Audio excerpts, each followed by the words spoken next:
और किसी को बाहर पता नहीं चलेगा, लेकिन तब तक जब तक बात मेरी या आपकी इज्जत पर नहीं आती। अगर कभी बात आपकी या मेरी इज्जत पर आई तो मैं फिर कोई बात नहीं सुनूंगा और सबको हमारे रिश्ते के बारे में बता दूंगा। उसकी बात सुनकर जैस्मीन ने अपना सर हाँ में हिला दिया। अरमान उसे देखकर बोला, वैसे आपकी फ्रेंड कब तक आ रही हैं? अरमान के ये बोलते ही जैस्मीन ने उसकी तरफ देखा तो अरमान फिर बोला, वो आपने ही बोला था। नर्स को मना करने को तो मैंने मना कर दिया। अभी रात को आपके पास यहाँ रुकने के लिए कोई तो होना चाहिए। वैसे मैं रुक सकता हूँ, लेकिन अभी वो हक नहीं है। और वैसे भी आपने ही तो कहा कि आपके फ्रेंड के बिना कोई नहीं है आपका, तो उन्हें भी बताना होगा कि उनकी दोस्त शादी कर रही हैं। अरमान के इतना कहते ही दरवाजे से एक आवाज़ आई, क्या शादी? अरमान और जैस्मीन ने दरवाजे की तरफ देखा तो आयशा दनदनाते हुए अंदर आई और उन दोनों के सामने खड़ी हो गई। अरमान और जैस्मीन दोनों आयशा को देख रहे थे और आयशा जैस्मीन को एकटक देख रही थी। लेकिन जैसे ही उनका ध्यान अरमान की तरफ गया तो वो थोड़ी शांत हो गई, क्योंकि अरमान के बारे में पूरा मुंबई शहर जानता था। वो जितना मशहूर अपने बिजनेस को लेकर था, उतना ही फेमस वो अपनी सीरियसनेस को लेकर था। उसे ज़्यादा बात करना पसंद नहीं था, इसलिए वो अरमान को देख शांत हो गई। आयशा ने जैस्मीन को देखा और पूछा, जस्सू मैं कुछ पूछ रही हूँ, किसकी शादी की बात हो रही थी? आयशा प्यार से जैस्मीन को जस्सू बोलती थी। वही जैस्मीन वो तो अपना चेहरा झुकाकर बैठी, उसे कुछ समझ नहीं आ रहा था कि वो आयशा को क्या जवाब दे। अरमान ने जब जैस्मीन को चुप देखा तो उसकी उलझन समझते हुए खुद ही बोला, मेरी और मिस जैस्मीन की शादी? इतना बोल वो चेयर से उठ खड़ा हुआ और बोला, कल वकील साहब आएंगे पेपर से साइन करवाने। इतना बोल वो दरवाजे से बाहर निकल गया। आयशा वो तो अभी भी हैरान होकर दरवाजे की तरफ देख रही थी। फिर उसने जैस्मीन की तरफ देखा और बोली, यह मिस अरमान ठाकुर क्या बोलकर गए हैं अभी?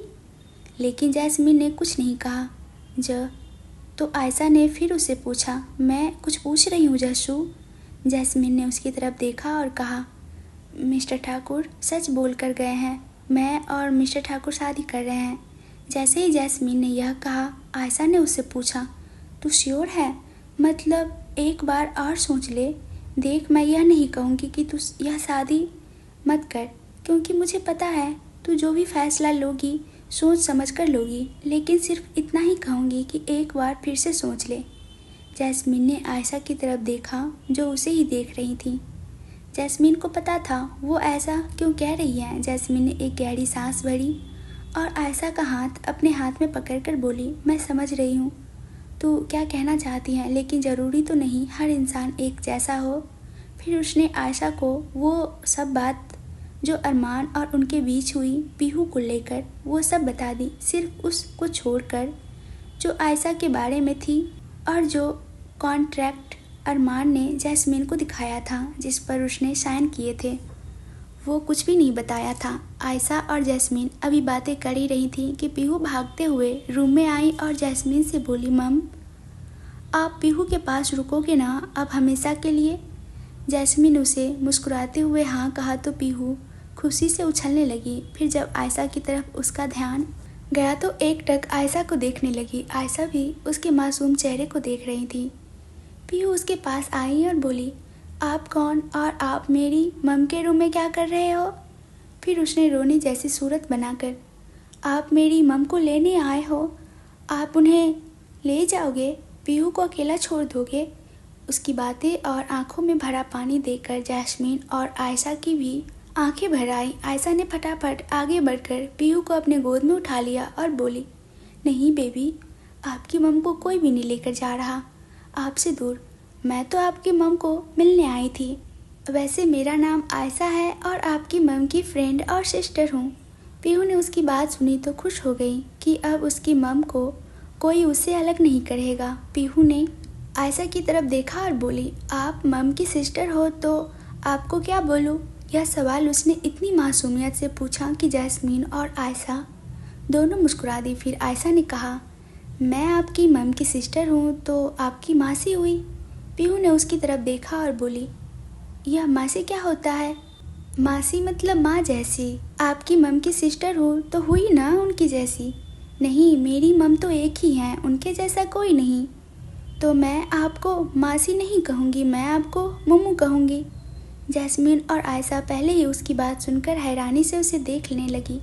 फिर उसकी पूरी बात सुनकर दोनों मुस्कुरा दी, क्योंकि आप ही मेरी तरह क्यूट हो, इसलिए। जैस्मीन तो नम आंखों से एकटक उसकी तरफ देख मुस्कुरा रही थी।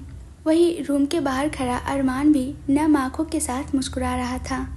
अरमान दरवाजे के बाहर खड़ा सब सुन रहा था। आंखें नम थी, लेकिन फिर भी उसने खुद को संभाला और अंदर गया और उनकी नज़रें जैस्मीन की नज़रों से जा मिली। पता नहीं ऐसा क्या था, दोनों की चाह कर भी अपनी नज़रें एक दूसरे से हटा नहीं पा रहे थे। यहाँ अरमान को जैस्मीन की नज़रों में अपने लिए थोड़ी नाराज़गी और साथ ही एक आश्वासन था कि उसके होते हुए पीहू को माँ की प्यार कमी नहीं होगी। वहीं अरमान की पलकें अभी भी थोड़ी भींगी थीं, जिन्हें उसने साफ तो किया था, लेकिन फिर भी जैस्मीन ने देख लिया। लेकिन भींगी पलकों के साथ भी अरमान के चेहरे पर एक सुकून था। वो बहुत प्यार से जैस्मीन की तरफ देख रहा था। जब जैस्मीन से उसकी नज़रों की तपिश बर्दाश्त नहीं हुई तो जैस्मीन ने अपनी नज़रें झुका ली। वहीं जब अरमान ने उसे ऐसे देखा तो उसके चेहरे पर स्माइल आ गई। फिर उसने देखा कि रूम में पीहू और आयशा नहीं है। दरअसल आयशा ने जब जैस्मीन और अरमान को एक दूसरे की तरफ ऐसे देखते पाया तो वो पीहू को अपने साथ बाहर ले गई। अरमान ने जब देखा तो वो दोनों नहीं तो जैस्मीन की तरफ देख बोला, थैंक यू। अरमान के थैंक यू कहते ही जैस्मीन अरमान की तरफ हैरानी से देखने लगी, क्योंकि अरमान कभी भी किसी को आसानी से थैंक यू और सॉरी नहीं बोलता था। अरमान ने जब उसे ऐसे हैरान देखा तो बोला, आपने मेरी जान बचाई, मेरे हिस्से की गोली को खुद पर ले लिया और अब मेरी बेटी के लिए मुझसे शादी करने को भी तैयार हैं आप। तो मैं थैंक यू तो बोल ही सकता हूँ। हालांकि एक थैंक यू बहुत छोटा है इन सब के लिए, लेकिन मैं वादा करता हूँ कभी भी आपको किसी चीज़ की तकलीफ़ नहीं होने दूँगा। अरमान इतना बोलकर चुप हो गया और जैस्मीन को देखने लगा, लेकिन जैस्मीन ने ना तो कुछ कहा और ना अरमान की तरफ देखा। अरमान जो उसे ही एकटक देख रहा था, उसे जैस्मीन का ऐसे शांत रहना अच्छा नहीं लगा, लेकिन वो भी समझ रहा था। फिर उसने भी इस टॉपिक को चेंज किया और बोला, आप आराम कीजिए, मैं तब तक आपका खाना भिजवाता हूँ, फिर आपको अपनी मेडिसिन भी लेनी है। यह बोल जाने लगा तो जैस्मीन ने उसे पीछे से पुकारा, सुनिए। अरमान जो दरवाजे की तरफ बढ़ रहा था, उसके कदम रुक गए, लेकिन वह पीछे घूमा नहीं, पता नहीं क्यों। पर जैस्मीन का उसे यूँ सुनिए कहकर बुलाना एक अलग ही सुकून देता है। एक बार पहले भी जैस्मीन ने उसे यूँ ही सुनिए कहकर बुलाया था, तो पता नहीं क्यों, लेकिन उसके दिल की धड़कन बढ़ गई थी और एक सुकून सा मिला था दिलों को। और आज भी वही हुआ। फिर अरमान ने खुद को संभाला और जैस्मीन की तरफ घूमा तो जैस्मीन ने उसे देख बोली, वो क्या मैं भी नीचे सबके साथ बैठकर डिनर कर सकती हूँ? वो एक्चुअली यहाँ रूम में अकेले बैठे बैठे अच्छा नहीं लग रहा और अकेले में खाने का मन भी नहीं कर रहा। इतना बोल वो चुप कर गई और सर झुका लिया। अरमान जो उसे ही देख रहा था, उसकी बात सुनकर और उसके ऐसे बच्चों की तरह अपनी बात कहकर गर्दन झुकाना देखकर धीरे से मुस्कुरा दिया, लेकिन फिर बोला, अभी स्टिचेस की वजह से आपको आराम की ज़रूरत है, और रही बात अकेले खाने की तो मैं आपकी फ्रेंड को भेज देता हूँ, वो आपके साथ यहाँ डिनर कर लेंगी। यह बोल अरमान जाने लगा तो जैस्मीन फिर से उसे रोकते हुए बोली, प्लीज़ यहाँ एक ही जगह बैठ अच्छा नहीं लग रहा। अरमान तो एकटक उसके चेहरे की मासूमियत देख रहा था, बिल्कुल किसी बच्चे की तरह जो किसी खिलौने को लेने के लिए रिक्वेस्ट कर रहा हो। अरमान ने कुछ पल उसे देखा, फिर धीरे से चलकर उसके पास आ गया। अरमान ने जैस्मीन के पास जाकर उसके आगे अपना हाथ दिया तो जैस्मीन उसे सवालिया नज़रों से देखने लगी। अरमान ने उसे ऐसे देख खुद की तरफ देखते पाया तो झुककर उसके कान के पास बोला, अब नीचे जाना है तो मेरा हाथ तो थामना ही होगा ना, क्योंकि अभी आप बिना सहारे के चलने की हालत में नहीं हैं, और वैसे भी अब तो आपको यह हाथ ज़िंदगी भर थाम कर रखना है। अभी थाम लोगी तो भी कोई परेशानी नहीं। यह बोल अरमान पीछे को सीधा खड़ा हो गया और एकटक जैस्मीन को देखने लगा।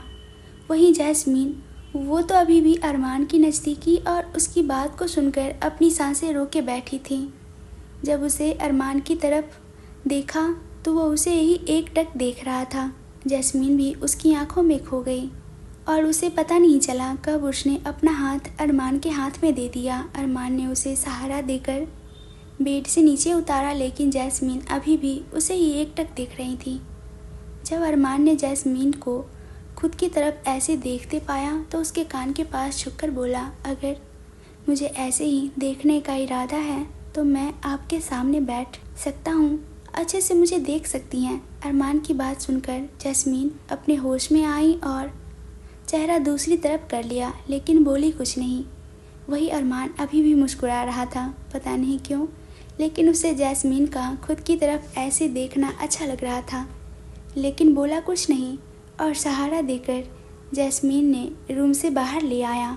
वहीं जैस्मीन मन ही मन खुद को डांट रही थी, मन में, यह मुझे क्या हो गया है, मैं मिस्टर ठाकुर की तरफ ऐसे कैसे देख सकती हूँ, पता नहीं वो मेरे बारे में क्या सोच रहे होंगे।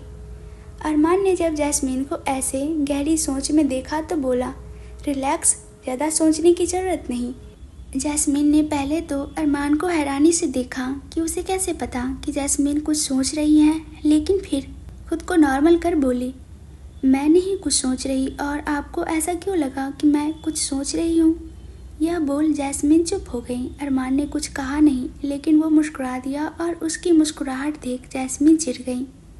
उसे ऐसे देख अरमान को बहुत अच्छा लग रहा था, क्योंकि हमेशा चेहरे पर मुस्कान और आंखों में ढेरों दर्द और सूनापन लिए देखा था उसे। लेकिन आज अरमान उसका एक अलग ही रूप देख रहा था, जो बिल्कुल एक बच्चे जैसा था। अरमान उसे देख या सोचने पर मजबूर हो गया कि शायद पता नहीं क्या हुआ होगा उनकी लाइफ में, जो उनकी आंखों में इतना दर्द दिख रहा। फिर उसने अपने ख्यालों को झटका और जैस्मीन को लेकर धीरे धीरे नीचे आने लगा। नीचे सार्थक, आयशा और पीहू डाइनिंग टेबल पर बैठे थे, लेकिन जैसे ही पीहू का ध्यान उस सीढ़ी की तरफ गया, वो फट से मम कहकर उनकी तरफ भागी। जैस्मीन और अरमान ने जब उसे ऐसे भागते देखा तो दोनों एक साथ चिल्ला देते हैं। जैस्मीन और अरमान एक साथ पीहू संभल कर उसकी बात सुनकर अपनी जगह रुक जाती हैं। दरअसल नीचे फर्श गीला था, अगर पीहू एक और कदम आगे बढ़ती तो फिसल कर गिर जाती और उसे चोट आ जाती। जैस्मीन फटाफट पीहू के पास जाने के लिए सीढ़ी उतरने लगी।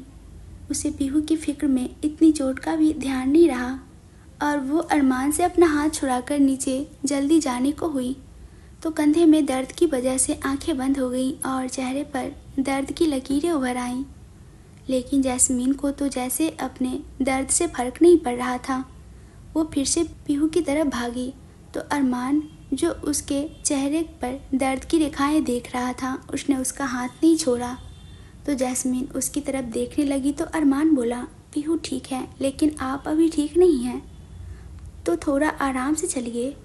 तो जैस्मीन अरमान की बात सुनकर कुछ शांत हुई, लेकिन अब भी उसके चेहरे पर अरमान बेचैनी देख सकता था। उसने जैस्मीन को आंखों से शांत रहने के लिए कहा और धीरे धीरे उसे नीचे लेकर आया। फिर उसने जैस्मीन को डाइनिंग टेबल के पास ले जाकर चेयर पर बिठाया और पीहू को इशारे से कुछ कहा, जिसे देख पीहू मुस्कुरा दी। फिर जैस्मीन के पास आई तो जैस्मीन उसे देखकर बोला, पीहू बच्चे आप ठीक हो। पीहू ने आगे आ जैस्मीन के गाल को चूम लिया और बोली, यस मैम, मैं ठीक हूँ। फिर सब नाश्ता करने बैठ गए। अरमान पीहू को नाश्ता करवा रहा था और आयशा जैस्मीन को। इसी तरह सबने नाश्ता किया और लिविंग रूम में आ गए। नाश्ता करने के बाद सब लिविंग एरिया में आ गए। जैस्मीन भी जिद कर वहीं बैठ गई। अरमान सार्थक से ऑफिस की कुछ बातें कर रहा था और जैस्मीन और आयशा पीहू से बातें कर रही थी। फिर अरमान बोला, 10 दिन बाद हमारी शादी है, तब तक आप ठीक हो जाएंगी। जैस्मीन ने कुछ नहीं कहा पर अपना सर हाँ में हिला दिया। कुछ टाइम बाद अरमान पीहू को देखकर बोला, प्रिंसेस चलो अभी आपके सोने का टाइम हो गया है। पा, मैं मम के साथ सोऊंगी। नहीं बच्चे, मम की तबीयत ठीक नहीं है ना, उन्हें चोट लगी है। एक बार मम ठीक हो जाए फिर आप मम के साथ सो जाना। पीहू ने जैस्मीन की तरफ उम्मीद से देखा। जैस्मीन ने जब उसके मासूम चेहरे को देखा तो अरमान की तरफ देखकर बोली, मिस्टर ठाकुर रहने दीजिए, मैं ठीक हूँ। पीहू को मेरे साथ ही रहने दीजिए। अरमान जैस्मीन की बात सुनकर चुप हो गया, लेकिन आयशा बोली, नहीं, आज पीहू मेरे साथ सोएंगी। आयशा की बात सुनकर पीहू भी खुश हो गई और बोली, यस पा, आज मैं मोमू के पास सोऊंगी। अरमान ने ठीक है कहा और फिर उसने एक सर्वेंट को आयशा को रूम दिखाने का बोला तो आयशा को सर्वेंट रूम दिखाने ले गया। सार्थक पहले ही जा चुका था। अब वहाँ पर सिर्फ अरमान और जैस्मीन ही थे। उसके जाने के बाद अरमान उठकर जैस्मीन के पास आया और अपना हाथ आगे कर दिया। जैस्मीन ने उसकी तरफ देखा, फिर उसके हाथ की तरफ। अरमान ने कुछ नहीं कहा और झुककर खुद ही जैस्मीन का हाथ पकड़ लिया और बोला, चलिए आपको रूम में छोड़ देता हूँ। जैस्मीन, जो अरमान के हाथ पकड़ने से एकटक उसे ही देख रही थी, उसे तो अरमान की कोई बात सुन ही नहीं रही थी। अरमान ने जब जैस्मीन को खुद की तरफ ऐसे देखते पाया तो मुस्कुरा दिया, लेकिन उसने फिर खुद को नॉर्मल किया और जैस्मीन को आवाज़ दी। उसकी आवाज़ से जैस्मीन होश में आई तो अरमान फिर से बोला, चलिए मैं आपको रूम में छोड़ देता हूँ। बहुत समय से यहाँ बैठी हैं, अभी आपको आराम की ज़रूरत है, नहीं तो आपका जख्म ठीक नहीं होगा। जैस्मीन ने हाँ में अपनी गर्दन हिलाई तो अरमान जैस्मीन का हाथ पकड़कर धीरे धीरे सीढ़ियों से ऊपर लेकर चला गया। वो लोग लास्ट सीढ़ी तक पहुँचे ही थे कि पैर मुड़ गया। अगर अरमान ने उसका हाथ ना पकड़ा होता तो जैस्मीन ऊपर से नीचे गिर जाती और उसे बहुत चोट आती। अरमान ने फटाफट जैस्मीन को सही से खड़ा किया और अपने गले लगा लिया। जैस्मीन भी डर गई थी, इसलिए उसने भी अरमान को टाइटली पकड़ लिया। दोनों के दिलों की धड़कनें बढ़ी हुई थी। अरमान ने जैस्मीन के चेहरे को हाथों में लेकर पूछा, आप ठीक हैं? आपको कहीं लगी तो नहीं? जैस्मीन को अरमान की आंखों में अपने लिए फिक्र देख अच्छा लग रहा था। जैस्मीन ने अरमान से कहा, मैं ठीक हूँ मिस्टर ठाकुर, आप फिक्र मत कीजिए। कैसे फिक्र ना करूँ? अभी अगर आपको कुछ हो जाता तो मैं क्या करता आपके बिना? नहीं, आपको कुछ नहीं होना चाहिए। अरमान अपनी ही धुन में बोले जा रहा था। जैस्मीन एकटक अरमान के चेहरे को देख रही थी, जिस पर उसे अपने लिए फिक्र दिख रही थी। एक बार और अरमान ने जैस्मीन को अपने सीने से लगा लिया। अरमान के सीने से लगी उसके दिल की धड़कन सुन रही थी, जो सामान्य से अधिक थी। अरमान ने जैस्मीन को काफ़ी टाइम ऐसे ही अपने गले से लगा रखा। फिर अरमान ने जैस्मीन को अपने से अलग किया और बोला, चलिए रूम में चलते हैं अभी। जैस्मीन एकदम चली ही थी कि उसके मुंह से आह निकली और पैरों में दर्द होने लगा। दरअसल पैर मुड़ने की वजह से पैर में मोच आ गई थी। अरमान ने जब जैस्मीन को ऐसे देखा तो बोला, क्या हुआ? पैर में दर्द हो रहा है। अरमान ने झुककर जैस्मीन के पैर की तरफ देखा तो मुड़ने से सूज गया था। अरमान समझ गया कि उसके पैर मुड़ने से पैर में मोच आ गई है। उसने धीरे से जैस्मीन को अपने गोद में उठा लिया। जैस्मीन ने अरमान की तरफ देखा और बोली, मिस्टर ठाकुर, यहाँ आप क्या कर रहे हैं? हमें नीचे उतारिए, हम चल लेंगे। अरमान ने उसकी बात का कोई जवाब नहीं दिया और उसे लेकर रूम की तरफ चला गया। अरमान ने रूम में जाकर बहुत ही ध्यान से जैस्मीन को बेड पर बिठाया और उसके पाँव को आराम से बिस्तर पर रख दिया और खुद रूम से बाहर चला गया। जैस्मीन ने जब उसे रूम से बाहर जाते देखा तो उसे लगा कि अरमान अपने रूम में चला गया। पता नहीं क्यों, लेकिन जैस्मीन को अरमान का उसकी फिक्र करना अच्छा लग रहा था। उसका दिमाग कह रहा था, कोई बात नहीं, चला गया तो, और दिल चाह रहा था कि अरमान उसके पास रुक जाए। उसे बुरा लग रहा था कि अरमान उसे यूं छोड़कर अपने रूम में चला गया। जैस्मीन को पता नहीं चला कि कब उसकी आंखों से आंसू बह उसके गाल पर आ गए। वो अभी यह सोच ही रही थी कि अरमान वापस आ गया और उसके हाथ में एक बॉक्स था। जैस्मीन ने जब अरमान को वापस अपने सामने देखा तो पता नहीं क्यों उसे बहुत खुशी हुई। वही अरमान ने जब जैस्मीन की तरफ देखा तो उसके आंसू देख अरमान परेशान हो गया और उसके पास आकर उसके सामने बेड पर ही बैठ गया। उसने जैस्मीन का चेहरा अपने हाथों में भरा और प्यार से पूछा, क्या आप रो रही हो? ज़्यादा दर्द हो रहा है? मैं अभी डॉक्टर को बुला लेता हूँ, जल्दी ठीक हो जाएगा। अरमान ने बहुत प्यार से जैस्मीन के आंसू साफ किए। जैस्मीन तो एकटक अरमान को ही देख रही थी। वो बोली, मत करिए मेरी इतनी परवाह, आदत नहीं है मुझे। अरमान उसकी आंखों में ही देख रहा था तो जैस्मीन फिर बोली, जब से होश संभाला है खुद की परवाह की है। आज तक मुझे कुछ भी हुआ हो मैंने खुद ही खुद की देखभाल की है। इतनी परवाह की आदत नहीं मुझे, सो प्लीज़ आप मेरी परवाह मत कीजिए। यह सब बोलते समय उसकी आंखों से आंसू लगातार बह रहे थे। अरमान जैस्मीन को देख रहा था जिस पर ढेर सारा दर्द था। अरमान ने उसे अपने से गले से लगा लिया। अरमान के गले लगाते ही जैस्मीन का रोना बढ़ गया। अरमान ने जैस्मीन को अपने सीने से लगा रखा था। उसने जैस्मीन को चुप नहीं करवाया, रोने दिया ताकि उसका मन हल्का हो जाए। लेकिन जब जैस्मीन का रोना बंद नहीं हुआ तो अरमान ने उसके चेहरे को अपने हाथों में भरा और उसके होठ पर होठ रख दिए और उसे प्यार से किस करने लगा। अरमान बहुत ही प्यार से जैस्मीन के होठों को किस कर रहा था, जैसे उसके दर्द को कम कर रहा हो। लगभग 10 मिनट बाद अरमान ने जैस्मीन के होठों को छोड़ा और उसके सर से सर जोड़कर बैठ गया। दोनों की सांसें तेज थी। अरमान ने अपने आप को थोड़ा शांत किया, लेकिन वो अभी भी जैस्मीन से दूर नहीं हुआ था। उसने अभी भी जैस्मीन के सर से सर जोड़ रखा था। अरमान ऐसे ही बोला, पहले तो सॉरी, मुझे आपको बिना परमिशन के किस नहीं करना चाहिए था, और दूसरा आप मुझे आपकी परवाह करने से नहीं रोक सकती। मुझे नहीं पता पहले आपकी लाइफ में क्या हुआ है, ना मैं जानना चाहता हूँ, लेकिन अगर आप मेरे साथ अपना दर्द बांटना चाहती हैं तो मैं अब से हमेशा आपके साथ हूँ। आप कभी भी मुझे अपना दर्द बांट सकती हैं, मैं सुनूंगा और आपके दर्द को कम करने की कोशिश करूंगा, लेकिन आप मुझे आपकी परवाह करने से नहीं रोक सकती। अब से पूरी ज़िंदगी जब तक इस अरमान ठाकुर की सांस चल रही है, हमेशा आपकी परवाह करेगा और आपकी रक्षा करेगा। इतना बोल अरमान चुप हो गया तो जैस्मीन बोली, अभी आप ऐसा बोल रहे हैं मिस्टर ठाकुर, जिस दिन आपको मेरी अतीत पता चलेगा यह परवाह यह फिक्र नहीं बचेगा।